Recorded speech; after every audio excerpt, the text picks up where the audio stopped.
I get frozen by a lot of things these days: forms, stuck documents, call, and decisions. And with no hand and voice to guide me, I am left stuck, figuring things out on my own.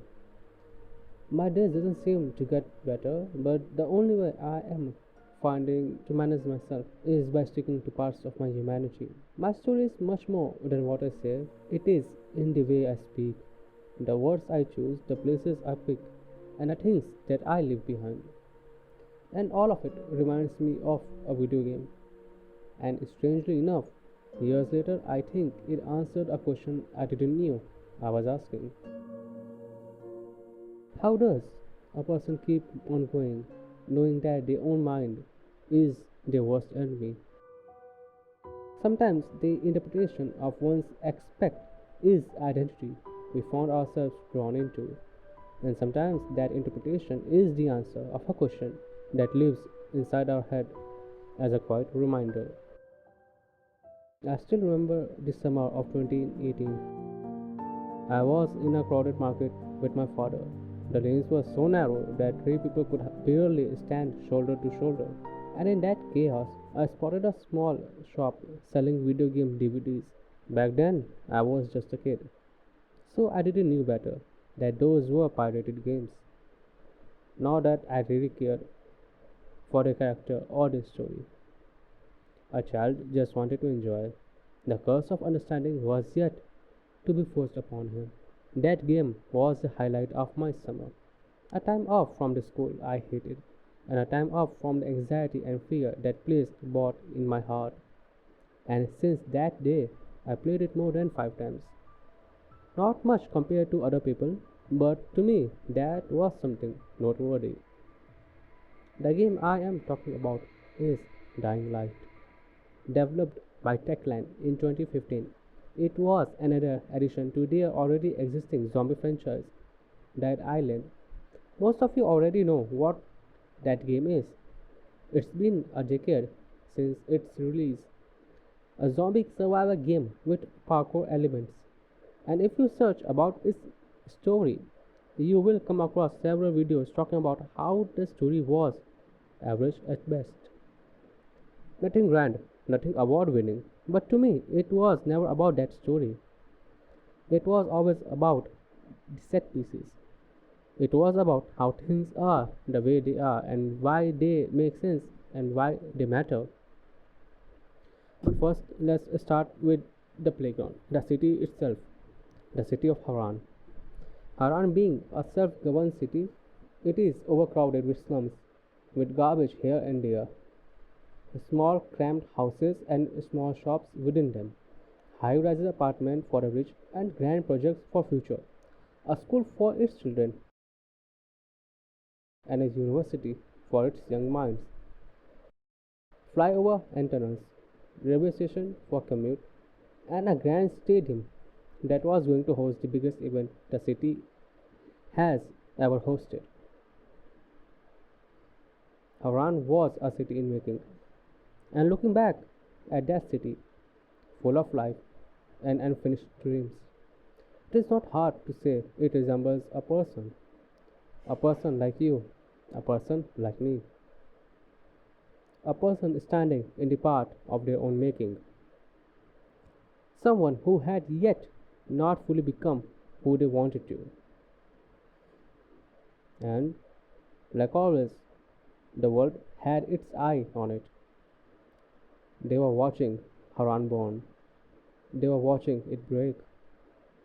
They speak nothing, cause they didn't care.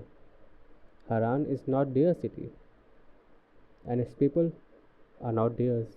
They watched, cause Harran is finally becoming useful to them. Harran is becoming a place which, when brought to its knees, can be given a choice to settle for a life it never wanted, to pick a future just so it can survive. And the world was ready with that offer. It was those men in suit that wanted a stronger weapon, and they gladly paid in 2 colors. the green, and the red. The story of Harran and its walls is the story of a man. It is a story of a woman, a child, and ultimately a human. And when someone gets abandoned by the world, the only thing I think they know how to hold is their past, the memories, the hope, the things that carried them so far. And for Haran, the past was GRE. Every few days, the planes arrived with their loud engines cruising couples of meters above the city's skyline. The sound of plane taught the city to wait for them, to wait for the food, water, weapons, and to wait for the antigen. The planes had become the angels for a dwindling hope in Haran. Those planes were from GRE, and now that I had held the hands of my own bittersweet past, I know what GRE truly is, outside of its legal names and function. Old me might have agreed that remembering past does suit the pain of the present and make hoping for a future more endurable, and I could not be so wrong. GRE reminds me of past, and at first that sounds comforting. The past is familiar, the past is safe, the past reminds us of who we once were, and for a while that exactly what GRE was to Haran. Every airdrop brought another day, another chance, another reason to hope. But as always, the past is a dangerous thing to build a future on, because when it takes your hand, it rarely lets go. It seeps into the present.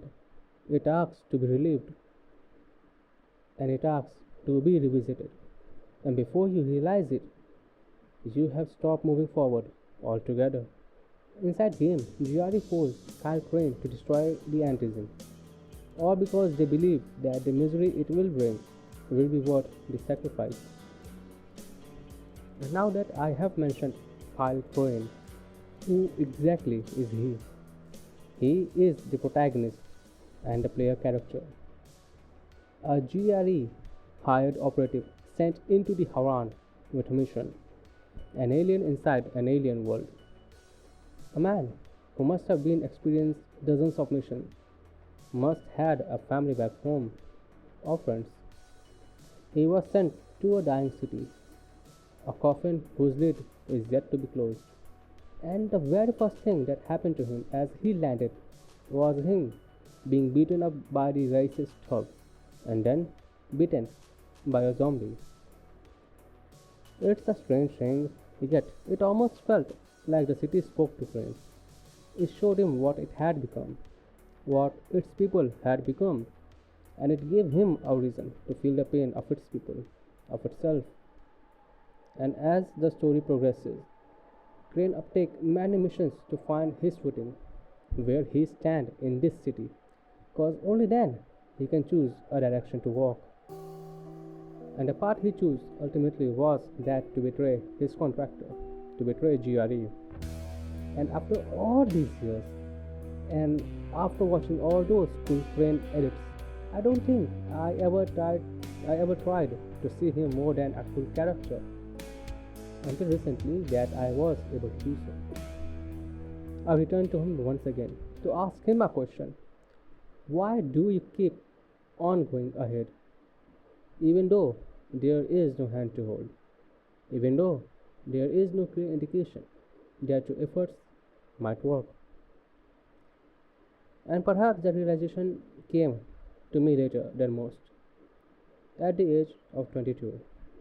And this realization had made it clear to me that Crane is not only an undercover agent, he is in fact the will of the city, infected will, closed off from the world, a man who had lost his friend, Wahim and Joed. Crane is the will of Haran, but he was an outsider, he was a passing traveler, like a random thought in a person's mind. That's what he was before the city touched him, before Harran talked to him. I still remember the time when I sat for 8 hours, thinking of the things said to my face, even though the number of things said to me was 10 seconds long at max. It was perhaps enough. And then a thought crossed my mind. I do not want to be a victim of my own shell. Even if there is no clear path, even if there is no clear destination, I will reach somewhere. As long as I move, the only way I see is through. And in that moment, I felt like I am that city. And that thought, it was the traveler. And I, like Harran, told my traveler about what I have become. And in that moment, the traveler was no more. It's now my will that I have to carry within me. And like Crane, I have people. I have my responsibilities towards others and ultimately toward myself. Crane choose to betray GRE, and I choose to betray my own stubbornness. There is no clear path towards the goal, and I'm sure that just means there can be more than one. The path is going to cost me a lot more than I had already lost. But had Crane chose to return to his home, he might never become what Haran wanted him to. So if I just choose to walk, I am sure I will be somewhere. Perhaps not at the destination, but it will be like Crane's first mission. I will know where I stand, and from there, I can surely change the direction if needed. And now that I have talked about all this, I cannot sit quiet. I have this bad habit. A bad habit to write more than I should. So, knowing myself, I could no longer just sit with just Haran and Crane. I'm sure there has to be more to the city, or more to my life that now I have begun comparing to Haran. I have mentioned the Haran, but I have yet to touch the disease that is infecting Haran. The city and its people have turned to husk of their former selves, to zombies, to mutants. There surely will come a time when you will be jumping from roof to roof. The sun will reach towards the horizon. The day was long and hard, and you had to face several viruses and infected, almost falling to your death and get beaten by raised thugs. But now you are closer to your safe house.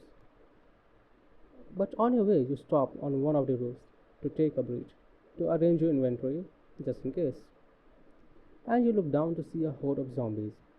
At first, they mean nothing to you, just rotting, moving flesh. But now that I know what Haran is to me, now that I know what Crane has become to this story, I can't help but wonder what does the zombies that I feel nothing for are. And it becomes clear later on when Crane had to put his friend Rahim and Jade to peace because they have turned into zombies. And in that moment, I have seen Crane scream and cry.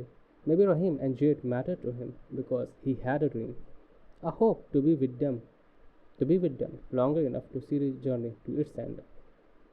And now that they are gone, his dreams are gone as well. How many times I have seen, how many times I have heard stories of people who could not achieve their dream, who failed in their quest.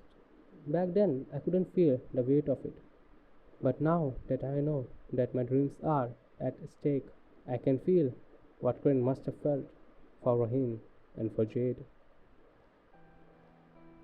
I hope my dream and hope do not turn to a zombie.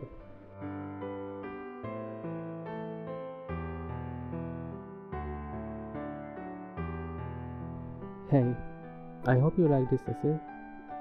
I am making a part 2 of this as well, which is more focused on the other aspect of the game Dying Light. And so far, I am really proud of how the things are turning out for this specific game. So if you like this video, please stay for next one and have a great day.